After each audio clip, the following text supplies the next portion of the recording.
우리 하나님 말씀을 함께 보겠습니다.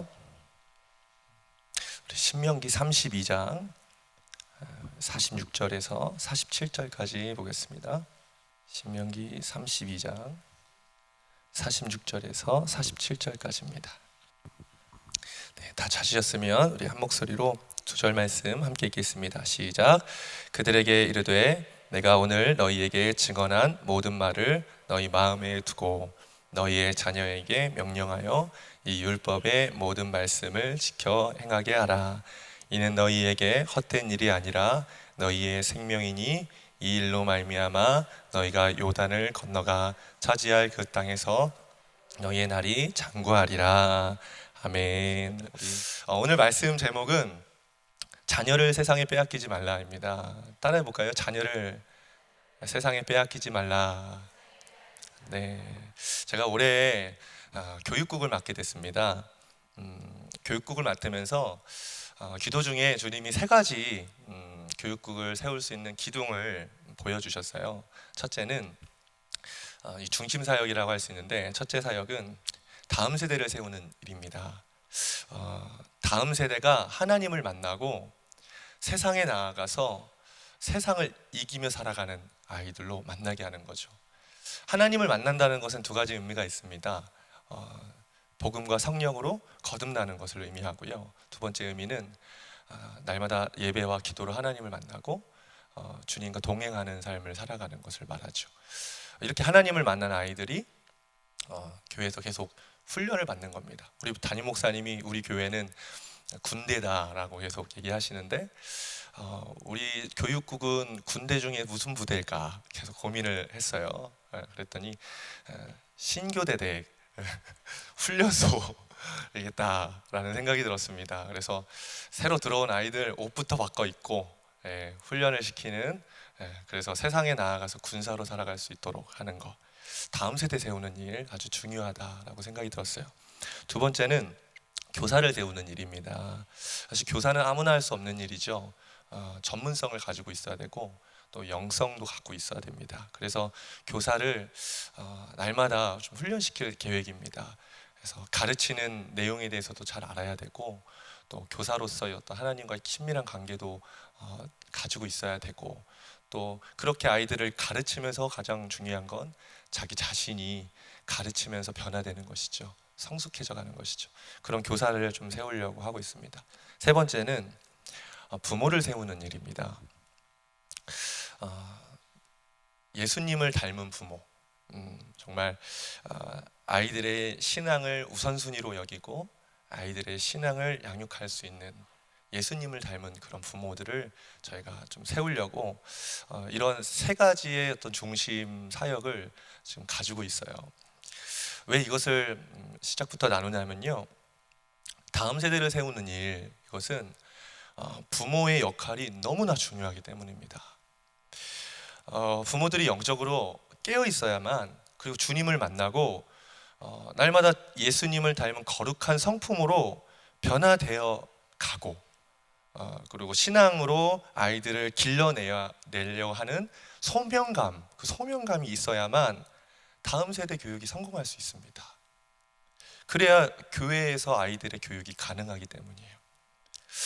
그런 의미에서 오늘 하나님이 이 말씀을 우리에게 주셨다라고 저는 생각이 듭니다. 원래는 오늘 말씀 제목을 지난주부터 기도 응답 받는 원리에 대해서 설교를 준비하고 있었어요. 그런데 엊그저께 기도하면서 주님이 그게 아니다, 다음 세대 부모에 대한 말씀을 나눠라 하는 마음을 계속 주셔서 제가 말씀을 바꿨습니다. 특별히 이번 주에 우리 유초등부 성경학교는 끝났고요. 청소년부 수련회가 이번 주에 있어요. 그리고 다음 주 금요일 토요일 우리 소년부 아이들, 5, 6학년 아이들 또 성경학교가 있습니다. 수련회가 있습니다. 그래서 우리가 함께 오늘 말씀을 듣고 우리 자녀들을 위하여, 또 우리 교육국을 위해서 또 함께 기도할 수 있는 시간 됐으면 좋겠다 하는 그런 마음을 갖고 있습니다. 오늘 본문 말씀을 보면은 모세가 죽기 전에 마지막으로 했던 유언입니다. 오늘 본문 말씀의 배경을 제가 간략하게 설명을 드릴게요. 하나님이 모세에게 이스라엘 백성을 향한 노래를 주십니다. 여러분, 이 노래가 어떤 내용인지 아십니까? 이 노래는 세 가지의 내용을 가지고 있어요. 여러분이 보는 성경의 33장에 보면은 모세의 축복이 아니라 32장 보면은 모세의 노래라고 타이틀이 적혀 있는 분도 계실 거고요. 어떤 분은 불신앙의 노래라는 어떤 타이틀이 적혀 있는 분들도 계실 거예요. 이 32장에 나와 있는 이 모세의 노래, 불신앙의 노래는 이런 내용을 갖고 있습니다. 첫째는 이스라엘 백성들을 대적하고 공격하는 어떤 적들을 향한 하나님의 분노하신 마음, 진노하심에 대한 내용이 담겨져 있어요. 이것을 오늘날로 우리에게 적용하면은 우리를 공격하는 어떤 죄에 대한 하나님의 진노하심과 분노라고 할 수 있겠죠. 둘째는 이스라엘 백성들이 회개하고 돌아오기까지 기다리시는 그 하나님의 자비하심에 대한 그런 내용이 이 안에 담겨 있습니다. 하나님의 오래 참으심, 그리고 긍휼과 은혜, 그리고 그 사랑의 내용이 이 안에 담겨져 있죠. 그리고 세 번째는 회개하지 않는 자들에 대한 심판에 대한 내용을 담고 있습니다. 세 가지라고 했죠. 첫째는 대적에 대한 하나님의 분노, 두 번째는 백성을 기다리는 오래 참으시고 기다리시는 하나님의 자비하심, 세 번째는 회개하지 않는 자들에 대한 하나님의 심판의 날에 대한 기록들을 32장에 압축시켜서 하나님이 이 찬양을, 이 노래를 모세에게 알려주셨습니다. 내용을 언뜻 보면요, 예수님께서 제자들에게 하신 내용과 말씀이 생각나게 됩니다. 성령이 오시면 성령께서 너희에게 죄와 의와 심판에 대하여 세상의 잘못을 깨우치실 것이다 라고 예수님이 제자들에게 말씀하셨죠. 모세는 이미 하나님의 계시를 통하여서 이 죄와 의와 심판에 대해서 깨달아 알았고, 그리고 이것을 노래로 불러 이스라엘 백성들에게 알려주었습니다. 여러분, 하나님이 왜 이 노래를 지어서 부르게 하셨을까요? 하나님은 이스라엘 백성들이 가나안 땅에 들어갔을 때에 그들이 하나님 앞에 불순종하고 우상을 숭배하고 음란하여서 하나님을 떠날 것을 알았던 거예요. 하나님과 맺으신 그 언약을 깨트려 버리고 하나님을 잊고 살아갈 것을 하나님은 아셨기 때문에 이 노래를 지어 모세에게 부르게 하십니다.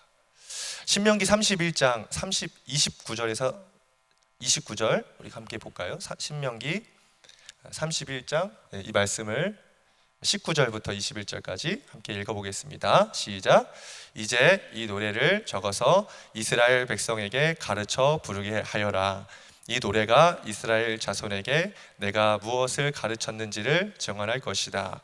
내가 그들의 조상에게 맹세한 젖과 꿀이 흐르는 땅에 그들을 인도하여 들인 뒤에 그들이 살이 찌도록 배불리 먹으면 눈을 돌려 다른 신들을 섬기며 나를 업신여기고 나와 세운 언약을 깨트릴 것이다. 그리하여 그들이 온갖 재앙과 환난을 당하게 될 것이다. 그러나 사람들이 이 노래를 부르는 한 이 노래가 그들을 일깨워 주는 증언이 될 것이다. 비록 내가 아직 약속의 땅으로 그들을 인도하기 전이지만 지금 그들이 품고 있는 생각이 무엇인지를 나는 알고 있다.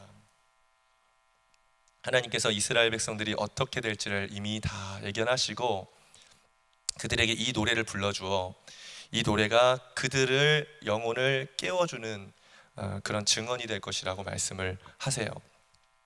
하나님이 모세에게 이것을 가르쳐 주셨을 때 모세는 어땠을까요? 모르고 있던 사실이에요. 그러나 하나님이 깨우쳐 알려주셨을 때에 이 모세도 백성들에 대한 경각심이 생겼겠죠. 그래서 모세가 율법을 레위인들에게 주어서 언약궤 옆에 두고 그것들을 간직하게 합니다. 말씀을 한번 읽어보겠습니다. 자, 읽겠습니다. 시작. 책을 가져다가 주 당신들의 하나님의 언약궤 옆에 두어서 당신들에게 증거가 되게 하시오. 내가 당신들의 반항심과 센 고집을 알고 있소. 지금 내가 살아 있어서 당신들과 함께 있는데도 당신들이 주님을 거역하거늘 내가 죽은 다음에야 오죽하겠소. 예, 매우 염려하면서 율법책을 당부하고 노래를 불러요. 노래를 마치고 마지막 유언과 같은 오늘 말씀을 한 것입니다. 이 시간 우리가 모세를 보면서 자녀 세대를 어떻게 봐야 하는지를 우리가 깨닫게 됩니다. 그럼 모세는 하나님이 계시하셔서 이스라엘 백성들이 앞으로 타락할 것을 알았어요. 가나안 땅에 죄악이 아주 극심했잖아요. 그 죄악이 극심하기 때문에 이 백성들은 가나안 땅에 들어가 그들의 문화에 물들고 하나님을 떠날 것을 이미 하나님을 통하여 모세는 알고 있고 그것을 예견했던 것입니다. 여러분, 이 시대에 우리 부모 세대가 깨달아야 할 것이 여기에 있습니다. 자녀 세대가 살아가는 이 세상을 보는 눈을 우리가 가져야 합니다. 그리고 이 세상 속에서 자녀들이 살아갈 때 우리 자녀들에게 일어날 일을 우리가 보는 눈을 가져야 합니다. 이것이 오늘 주님이 우리에게 주시는 말씀입니다. 여러분, 많은 부모들이요, 자녀들을 키우면서 자녀에게 문제가 생겼을 때 그때 비로소 너무 늦게 깨닫습니다. 우리 자녀 세대가 어떤 세상을 살아가는지 이 부모들이 모르기 때문이에요. 여러분, 우리 자녀들이 어떤 세상을 살아가고 있습니까? 가나안 족속이 살아가는 땅, 그 땅을 살아가고 있어요. 도덕적인 기준이 형편이 없고 우상을 숭배하고 하나님의 말씀을 대적하는 그런 가나안 땅 속에서 우리 아이들이 살아가고 있습니다. 지금 많은 분들이 동성합법화를 막으려고 정말 몸부림을 치고 애쓰고 있어요. 하나님을 대적하는 어떤 무리들이 이 땅을 정말 소돔과 고모라처럼 만들려고 정말 그들이 아주 득세를 하고 있습니다. 만약에 하나라도 무너지면, 동성애 이 문제 하나라도 무너져 버리면 마치 도미노처럼 걷잡을 수 없이 다 무너질 것 같다라는 생각이 들어요. 얼마 전에 성전환 수술 받고 군에 돌아와서 하사로 계속 군복무 시켜달라고 요청했던 하사가 있어요. 다행히 군대에서는 전역을 시켰죠. 제가 그걸 보면서 사실 좀 아찔했습니다. 저거 하나 허용하면 다 넘어지기 시작하는데, 허용하면 안 되는데 하는 제 안에 경각심이 생겼었습니다. 여러분, 지금 우리 아이들이 사는 세상이 바로 이런 위기 속에 있다는 거예요. 며칠 전에 뉴스를 봤는데요, 트랜스젠더, 그러니까 남자인데 여자로 성전환 수술을 한 사람이 숙명여대 법대에 입학했다라는 뉴스가 나왔어요. 근데 그 뉴스의 포커스는 어디에 있었냐면 학생들의 반응에 있었어요. 그래서 기자가 학생들에게 이렇게 인터뷰를 한 거예요. 근데 많은 여학생들이 인터뷰를 했는데 정말 딱 한 학생만 잘 모르겠는데 어떻게 대답해야 될지 모르겠어요, 이렇게 얘기하고, 나머지 학생들은요, 환영합니다. 그게 어떤데요? 괜찮은데요? 혐오해서는 안 됩니다. 상관없는 일 아닙니까? 하는 그런 반응을 보이며 인터뷰를 하더라고요. 여러분, 사람이 성기를 바꾼다고 남자가 여자가 됩니까? 지금 이 시대는 하나님의 창조 질서를 거슬러가는, 하나님을 거역하고 대적하는 그런 세대가 되어 가고 있습니다. 하나님의 말씀이 진리잖아요, 그죠? 우리는 성경을 보며 이 하나님의 말씀을 진리로 여겨요. 그러나 우리 자녀 세대들은 하나님의 말씀을 진리로 여기지 않는 그런 세대로 변화되고 있다는 거예요.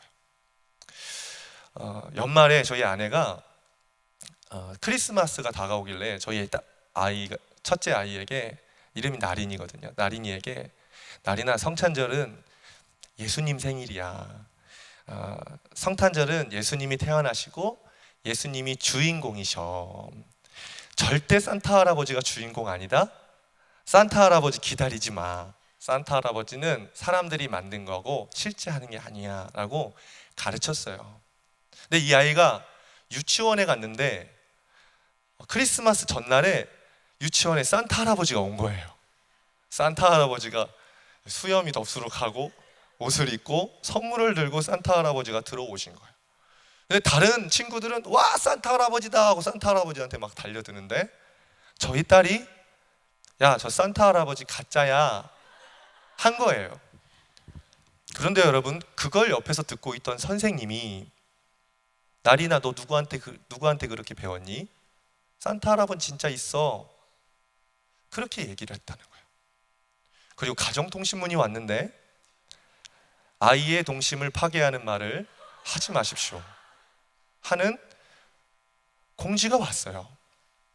와, 6살 아이 키우는데도 벌써부터 이런 영적 전쟁을 겪는다면 이 아이를 나중에 세상 가운데 내놓고 키우면 얼마나 많은 공격과 마음의 부대낌 속에 살아야 되나 하는 염려함이 제게 찾아왔습니다.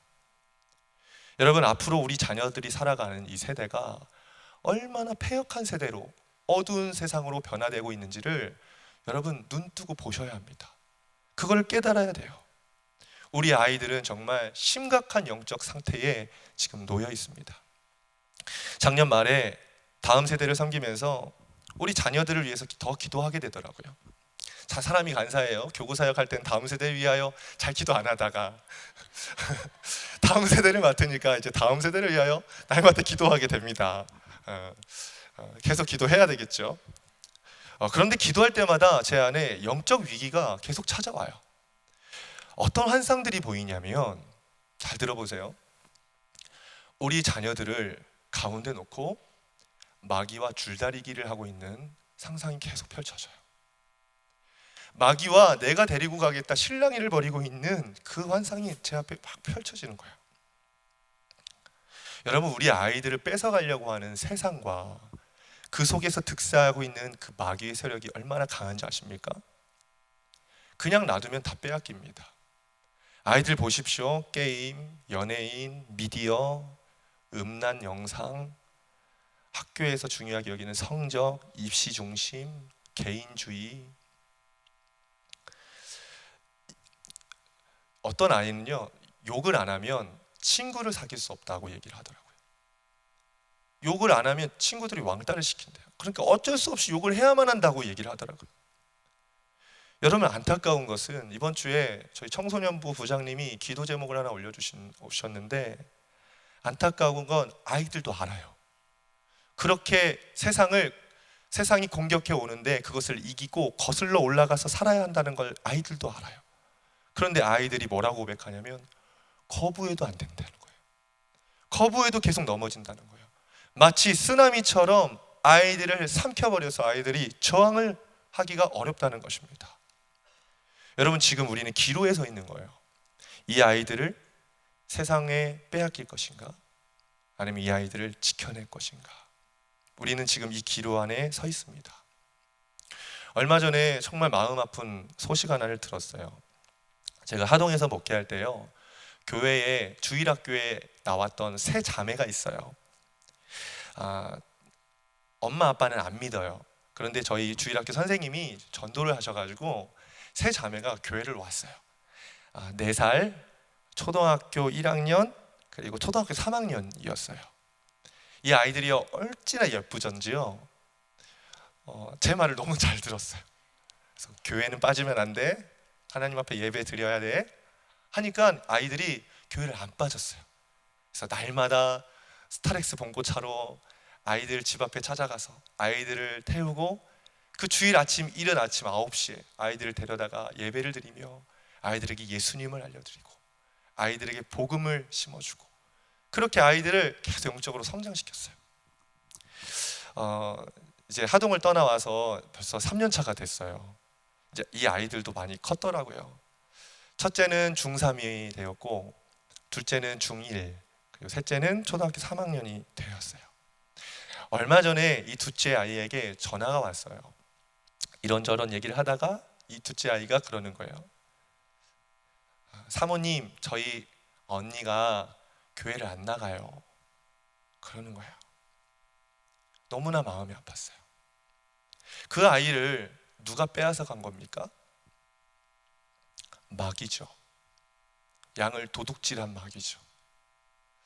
제가 지금은 뭐 제 양이라고 할 수는 없지만 제가 그토록 사랑하고 보살폈던 양이 세상 가운데 빼앗겨서 교회도 나오지 않고 하나님도 믿지 않는다라는 소식을 들으니까 괜히 억울한 거예요. 그리고 괜히 화가 나는 거예요. 여러분, 옛날에는 자녀들이 대학만 가면 교회를 떠난다는 얘기가 있었는데 지금은 더 낮아졌어요. 연령이. 고등학교만 가도 교회를 떠나고 중학교만 가도 교회를 안 나가는 그런 사태가 벌어지고 있습니다. 마귀가 이 세상을 망가뜨리고 우리 아이들의 영혼을 빼앗아 가고 있는 것입니다.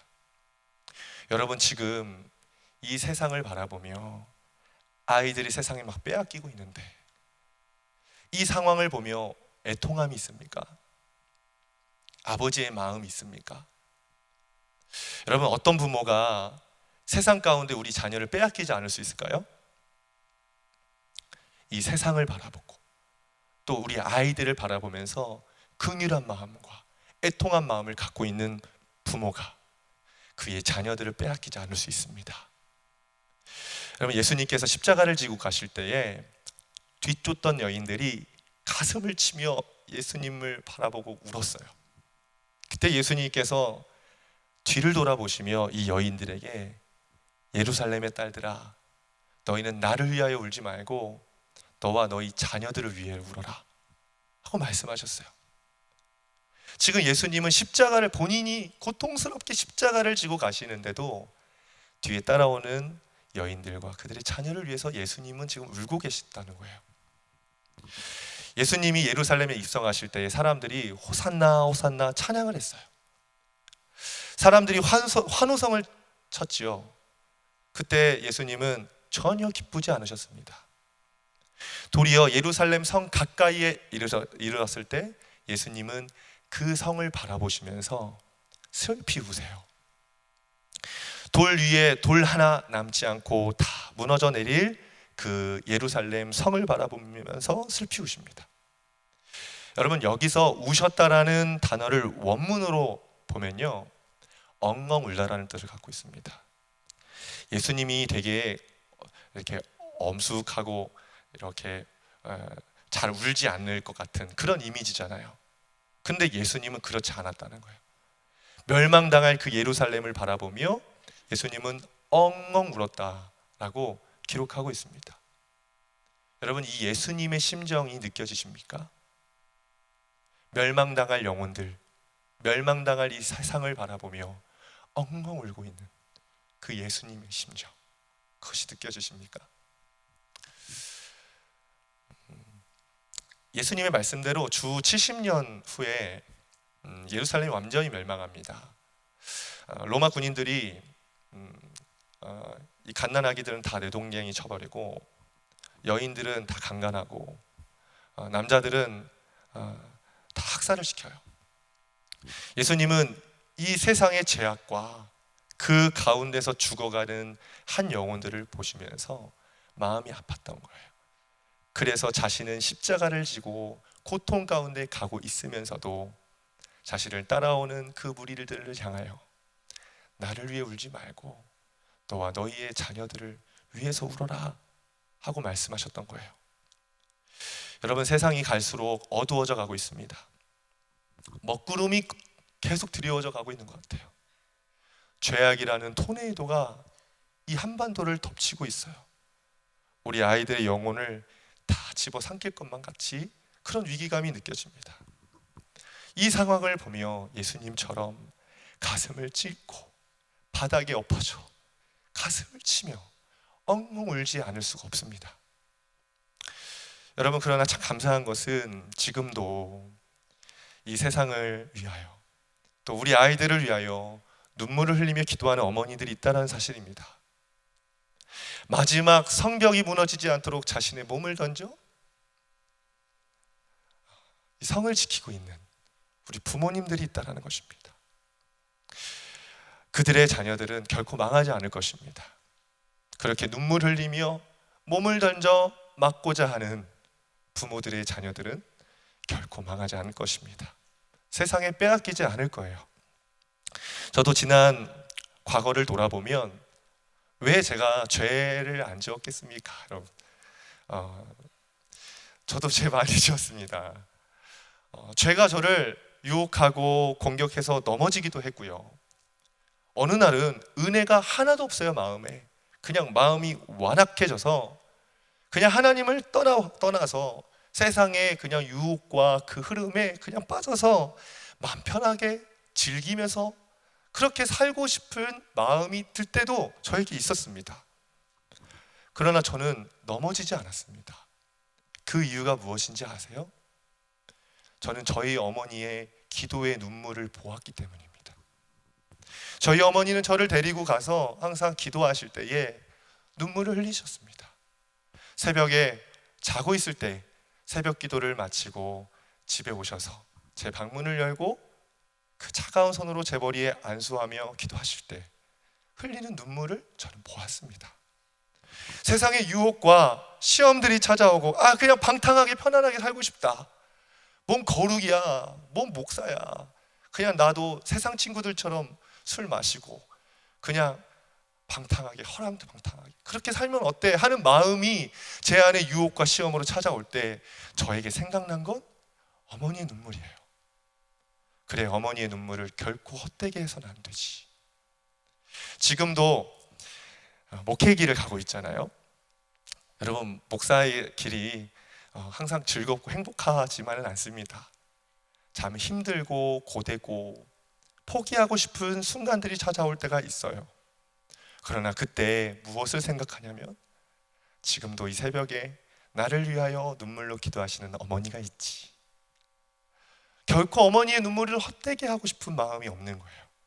그러니까 그것을 생각하면 이 길을 그래 묵묵히 끝까지 가자 하는 마음으로 마음을 다잡기도 합니다. 여러분, 아이들이 세상을 살아가는 것을 보면서 여러분 애통해하며 눈물을 흘리시는 어머니이십니까? 그런 아버지이십니까? 우리가 아이들이 영원히 세상에 빼앗기지 않도록 눈물 흘려 기도하십시오. 마귀는 우리의 눈물을 두려워합니다. 우리가 흘리는 그 눈물이 그냥 몸에서 나오는 염분이 있는 물처럼 보일지라도 마귀는 우리의 자녀를 공격하러 왔을 때에 우리의 눈물을 보면 예수님의 보혈처럼 보일 겁니다. 그리고 떠날 것입니다. 여러분, 오늘도 자녀들을 위하여 혹시 기도를 쉬고 계신 분 계십니까? 자녀를 위하여 붙들고 끝까지 기도하십시오. 기도하는 어머니의 자녀는 결코 망하지 않습니다. 자녀들을 향하여 기도의 눈물을 보여준 엄마의 자녀들은 결코 세상의 마귀에게 빼앗기지 않습니다. 그래, 기도할 수 있는 어머니 아버지들 되길 축복합니다. 모세가 이스라엘 백성이 타락한 것을 하나님이 말씀하셔서 예견하여 그것을 보았어요.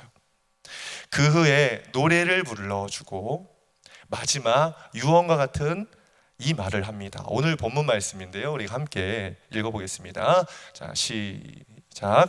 그들에게 이르되 내가 오늘 너희에게 증언한 모든 말을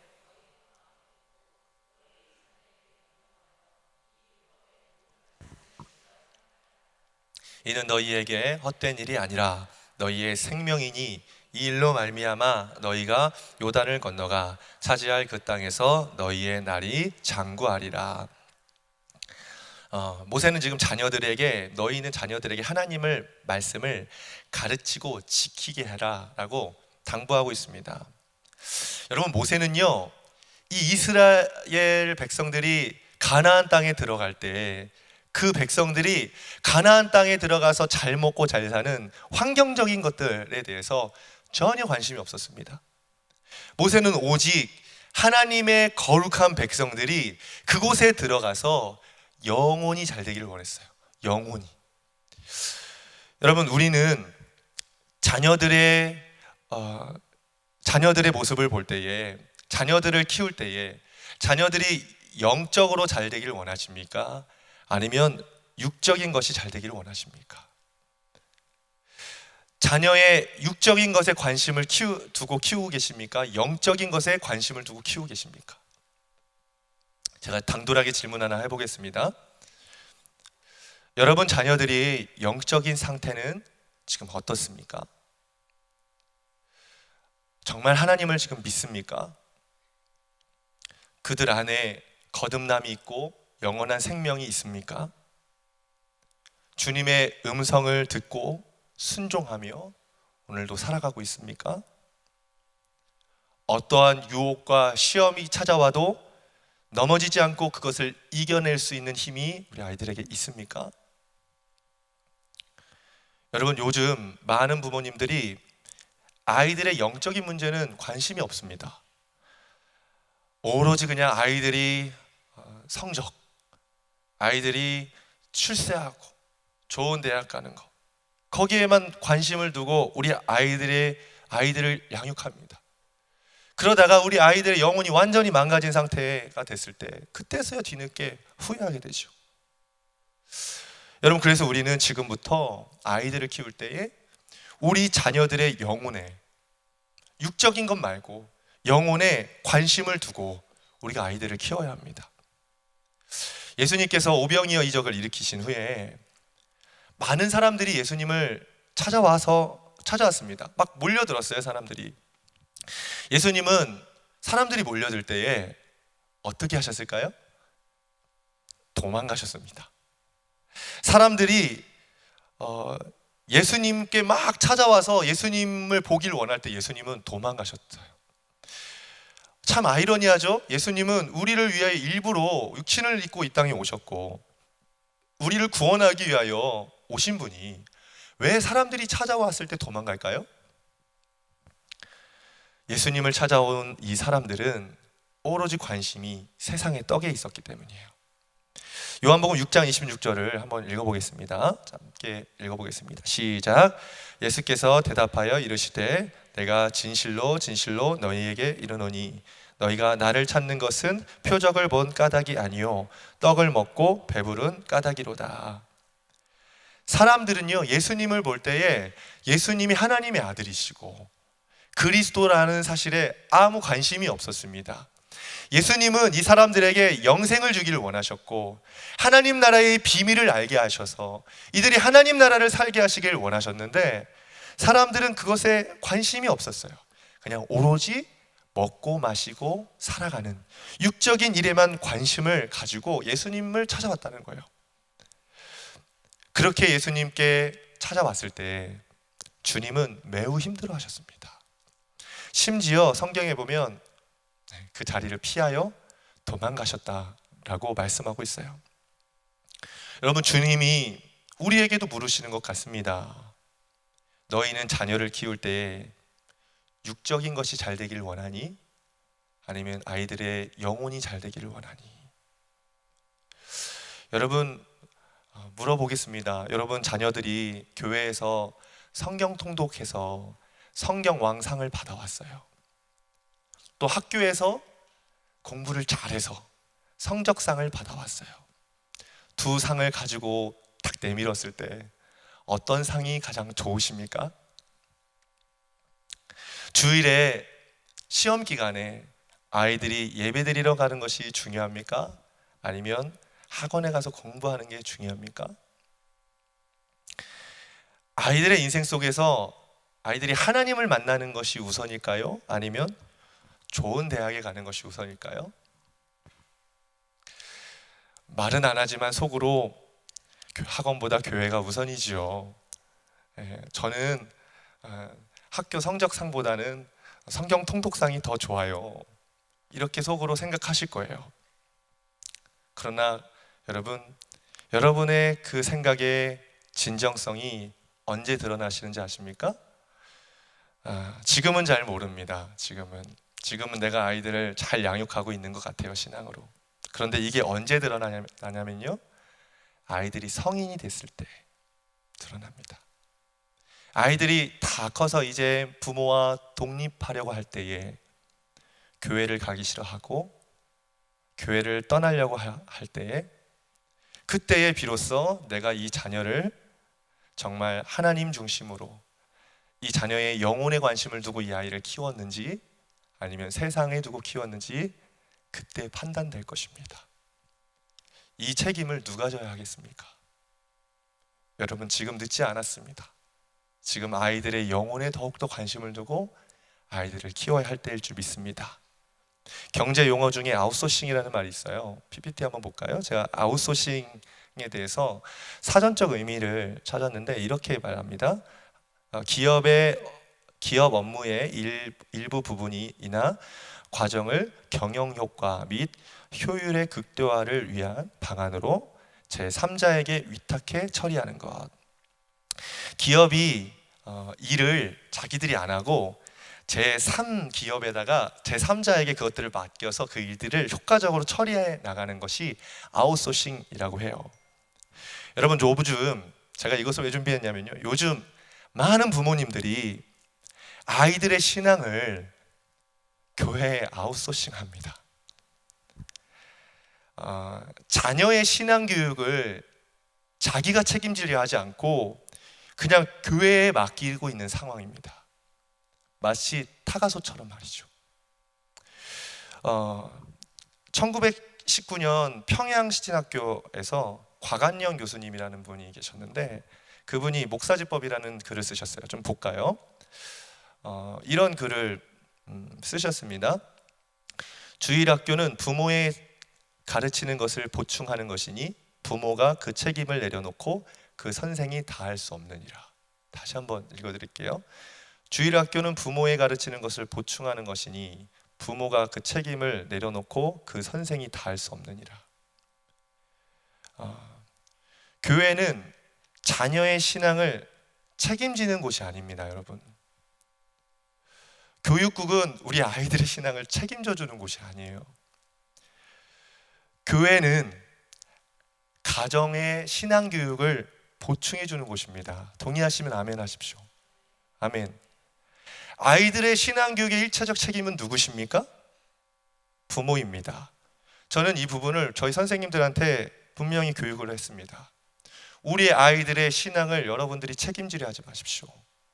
우리의 역할은 부모님들이 아이의 신앙 교육을 잘 할 수 있도록 옆에서 돕는 역할을 하고 부족한 것을 교회에서 채워주는 역할자일 뿐입니다라고 제가 분명히 얘기를 했어요. 여러분, 청소년 사역을 제가 할 때에 청소년부 아이들이 참 열정적으로 신앙생활을 했어요. 지금 그 아이들이 이제 많이 컸어요. 그래서 취업도 하고 결혼도 한다는 소식들을 많이 들어요. 그런데 지금 그 아이들의 소식을 들어보면요, 청소년 사역할 때 그때 아이들이 참 열정적으로 하나님을 잘 믿었던 그 아이들인데 지금은 소식이 들려오는 것을 보면은 어떤 아이는 신실하게 신앙생활을 잘하고 있는데요, 어떤 아이들은 교회를 떠났어요. 하나님을 떠난 아이들도 있어요. 청소년기에 똑같이 하나님을 섬겼던 그 아이들이 왜 지금 와서 어떤 아이들은 하나님을 잘 섬기고 믿고 있는데 어떤 아이들은 하나님을 떠나게 되는 이런 차이가 생길까요? 무엇 때문일까요? 그 원인을 생각해 봤어요. 가정에 있더라고요. 가정. 부모가 믿음 안에서 신앙생활을 하고 이 가정에서 아이들을 양육하려고 하는 부모의 마음이 있는, 바르게 선 부모가 있는 그런 가정에서 신앙생활하는 아이들은요, 뿌리가 깊어요. 그래서 세상에 유혹이 오고 시험이 오고 한번 넘어지잖아요. 그래도 뿌리가 깊기 때문에 이 가정이라는 뿌리 때문에 다시 일어서요. 그런데요, 하나님을 떠난 아이들을 보니까 이 아이들은 대체적으로 부모님들이 믿지 않는 아이들이에요. 그리고 부모님이 믿어도 부모님들이 신앙생활을 정말 엉망으로 하는 그런 부모님들 밑에 있는 아이들이에요. 이런 아이들은 뿌리가 없어요. 그러니까 조금만 시험이 와도 그냥 말라 비틀어져 믿음을 잃어버리게 되는 겁니다. 정말 제가 신앙도 부모 닮는다라는 말이 맞구나 라는 것을 깨닫게 됐어요. 여러분, 이런 상황에서 어떻게 해야 합니까? 먼저 부모님들이 말씀 위에 서서 살아가셔야 됩니다. 내가 먼저입니다. 따라해 봅시다. 내가 먼저입니다. 내가 먼저입니다. 뭐 잘하라고 할 필요가 없습니다. 내가 먼저입니다. 내가 하나님의 말씀을 마음에 두고 그 말씀을 준행하며 내가 말씀대로 살아가려고 그렇게 씨름해야 하는 겁니다. 모세는 이렇게 말합니다. 신명기 32장 46절 한번 읽어보겠습니다. 자, 시작. 그들에게 말하였다. 오늘 내가 당신들에게 증언한 모든 말을 당신들은 마음에 간직해 두고 자녀에게 가르쳐 이 율법의 모든 말씀을 지키게 하십시오. 이 말씀 띄워주십시오. 이 말씀 보면서 여러분 어디에 눈이 가십니까? 어떤 분들은 당신들은 마음에 간직해 두고에 눈이 가시는 분들이 있겠지만, 어떤 분들은 너희가 자녀를 가르쳐 지키게 하라 라는 것에 눈이 가시는 분들도 계실 거예요. 저는 이 말씀을 보자마자 당신들은 마음에 간직해 두고에 눈이 갔습니다. 우리가 말씀을 가르치고 지키게 하는 일, 그 일을 하기 전에 먼저 우선은 하나님의 말씀을 우리의 마음에 간직해 두고 그 말씀을 살아내는 것, 그게 우리의 역할이라는 것입니다. 47절 볼까요? 한번 읽어보겠습니다. 시작. 율법은 단지 빈말이 아니라 바로 당신들의 생명입니다. 이 말씀을 순종하십시오. 그래야만 당신들이 요단강을 건너가 차지하는 땅에서 오래오래 살 것입니다. 모세는 말해요. 내가 주는 이 말씀은 생명입니다. 여러분, 말씀은 곧 생명이래요. 아멘? 자녀들에게 말씀을 가까이 하고 그 말씀을 가르치기 시작할 때에 우리의 아이들에게 영생이 찾아오게 될 것입니다. 아이들에게 주님의 영원한 생명이 들어가게 되는 거예요. 여러분, 그런 믿음으로 말씀을 살아내고 가르치시길 축복합니다. 제가 청소년 사역할 때 규영이라는 아이가 있었거든요. 고등학교 1학년이었어요. 그 아이가 어느 날 심각한 얼굴로 저를 찾아왔어요. 그리고 그런 고민을 이야기하는 거예요. 전도사님, 저희 엄마는 너무 신앙생활을 열심히 해요. 그래서 저를 괴롭게 해요. 아침에 학교를 가야 되는데 엄마는 항상 저를 일찍 깨워서 찬양하고 큐티한 후에 저를 보내요. 안 하려고 거부도 많이 했는데 엄마는 그럼 밥을 안 줘요. 전도사님, 어떻게 해야 되죠? 그렇게 고민을 하더라고요. 제가 너무 귀여운 거예요. 그 고민이 너무 귀여운 거예요. 다행히 이 아이가요, 참 착해요. 성품도 참 좋아요. 부모님 말씀 참 잘 듣는 애예요. 그러니까 거부를 못하고, 그러니까 부모님이 시키는 대로 그렇게 아침마다 졸린데 일찍 일어나서 말씀 읽고 찬양하고 그렇게 큐티하고 그렇게 학교 간 거예요. 제가 이 아이에게 그렇게 얘기했어요. 교영아, 지금 네가 지금 이렇게 힘들지만 이것이 너가 나중에 장성하고 어린이 됐을 때 이 시간이 너에게 선물이 될 거야. 이 아이가 어떻게 됐는지 아세요? 얼마 전에 설이라고 전화가 왔어요. 목사님, 저 취업했어요. 신앙생활은 잘하니? 신앙생활 잘해요. 제가 이 아이가 교회 생활하는 것을 가끔씩 이렇게 봐요. 그런데 교회 안에서도 리더가 되어 있고 세상에서도 친구들을 리더하고 빛과 소금이 되는 그런 역할로 정말 선한 영향력을 끼치며 살아가고 있는 아이가 되었어요. 여러분, 이 아이를 누가 길러낸 겁니까? 교회가요? 김우진 목사가 길러냅니까? 아니요. 엄마가 길러냈습니다. 엄마가 길러낸 겁니다. 여러분, 그런 엄마가 되십시오. 예. 여러분들의 자녀들이 10년 후에 그 아이들의 영혼의 믿음의 상태가 어떨까요? 그때 하나님을 더 사랑하고 하나님을 더 신뢰하며 믿음 안에 걸어가고 있지 않겠습니까? 부모가 생명의 말씀을 먹고 그것을 자녀들에게 나눠주는 부모만이 그렇게 그 아이들이 그렇게 될 줄 믿습니다.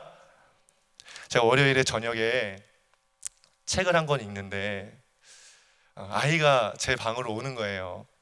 아빠, 우리 가정 예배 드리자 그러는 거예요. 제가 자리에 앉을 때 이 오늘 생각했던 이 책 분량을 오늘 다 읽어야 돼, 이거 다 읽고 자야 돼 생각하고 책상에 앉았거든요. 그리고 열심히 집중해서 책을 보고 있는데 아이가 아빠 예배드리자 하고 온 거예요. 제가 아이가 예배드리자라는 말에 흔쾌히 그러자 하고 나가가지고 예배를 드리지 못했습니다. 아이에게 제가 나린아, 아빠가 지금 바빠, 아빠 지금 이거 마저 다 읽어야 돼 하고 거절을 했어요. 그랬더니 아이가 나가서 거실에서 막 놀더니 다시 들어오는 거예요. 아빠, 우리 가정 예배 드리자 그러는 거예요. 이번에는 그 뽀로로 카트가 있거든요. 아이들 노는 뽀로로 카트에 거기에 캐스터네치, 탬버린, 그리고 실로폰 이걸 담아가지고 끌고 오더니 이거 연주하면서 예배를 드리자는 거예요. 제가 어떻게 할게요? 또 거절하면 아빠가 아니죠.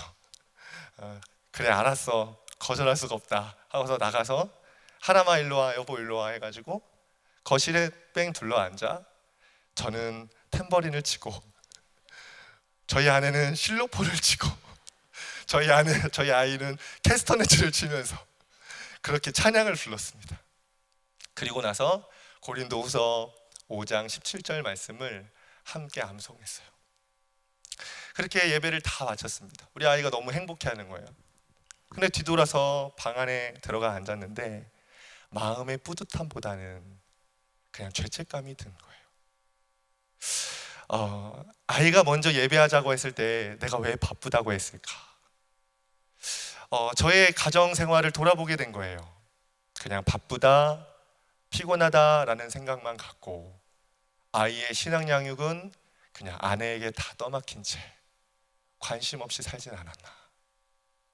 나의 어머니는 나에게 날마다 눈물로 신앙의 유산을 물려줬는데 나는 지금 아이의 신앙에 얼마나 관심을 갖고 있나. 사실 오늘 말씀을 준비하면서 제가 이렇게 부끄러운 고백을 하는 것은 저도 부족한 자이기 때문이에요. 여러분 어떻습니까? 여러분들의 자녀의 그 영혼, 그 아이들의 신앙을 위하여 날마다 눈물로 땀 흘리며 그렇게 기도하고 그렇게 여러분을 헌신하고 있습니까?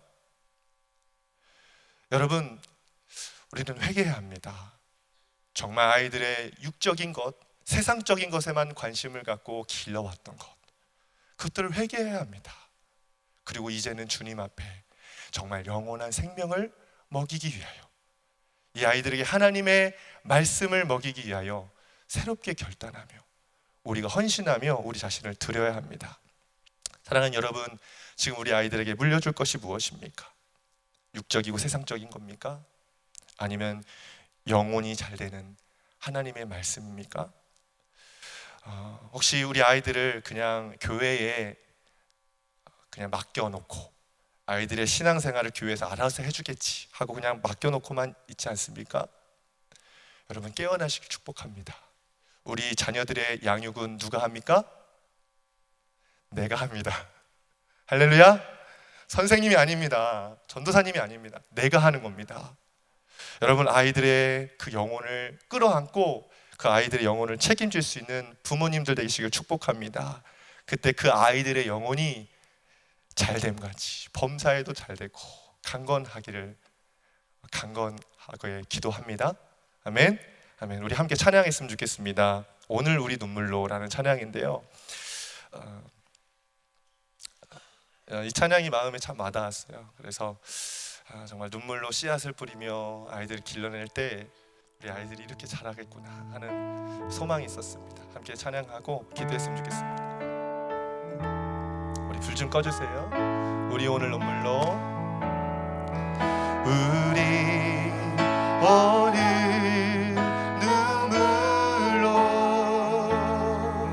하늘에 씨앗을 심는다. 꿈꿀 수 없어 무너진 가슴에 저들의 푸른 꿈 다시 돋아나도록 우리 함께 땀 흘려 소망의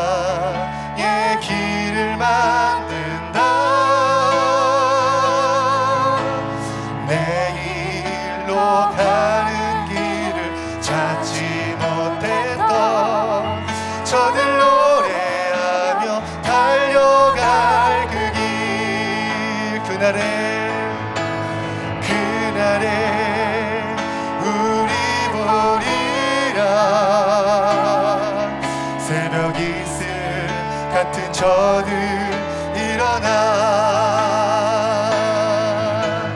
뜨거운 가슴 사랑의 손으로 이 땅 치유하며 행진할 때 오래 황폐하였던 이 땅 어디서나 순결한 꽃들 피어 이것이 여러분의 가정이 될 줄 믿습니다. 이의 나무가 가득한 세상 우리 함께 보리라. 다시 한번 찬양합시다. 우리 오늘 눈물로 하나의 씨앗을 심는다. 가슴에 손을 얹고 찬양할까요? 꿈꿀 수 없어 무너진 우리 다음 세대가 그렇습니다.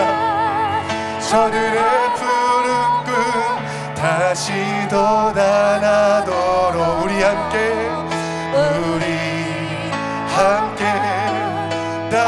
여러분 길이 없는 곳에 길을 만들어야 합니다. 소망의 길을 만든다. 내 길로 가는 길을 찾지 못해 우리 아이들이 노래하며 저들 노래하며 달려갈 그게 그날에 우리 보리라. 그날에 우리 보리라. 새벽 이슬 같은 저들 일어나 뜨거운 가슴 사랑의 손으로 이 땅 치유하며 행진할 때 오래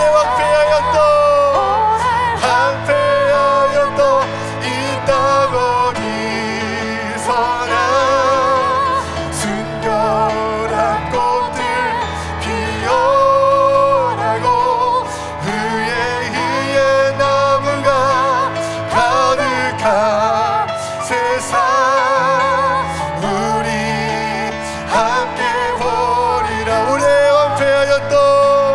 오래 황폐하였던 이 땅 어디서나 순결한 꽃들 피어나고 푸른 의의 나무가 가득한 세상 우리 함께 보리라. 여러분 우리 아이들이 10년 후에 20년 후에 새벽 이슬과 같이 될 것입니다. 아멘. 푸른 의의 나무가 될 것입니다. 그것이 어디에 달려 있는지 아십니까? 바로 우리 어머니들에게 있습니다. 우리 아버지들에게 달려 있습니다.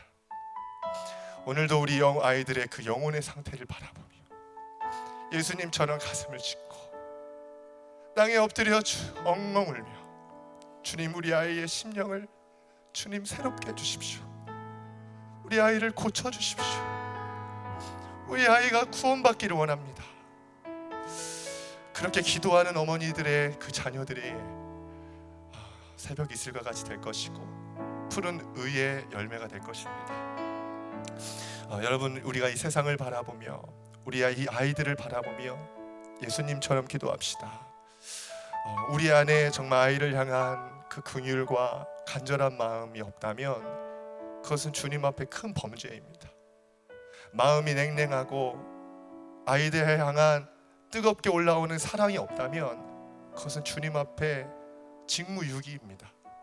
여러분 주님은 우리에게 그 생명을 맡겨주셨어요.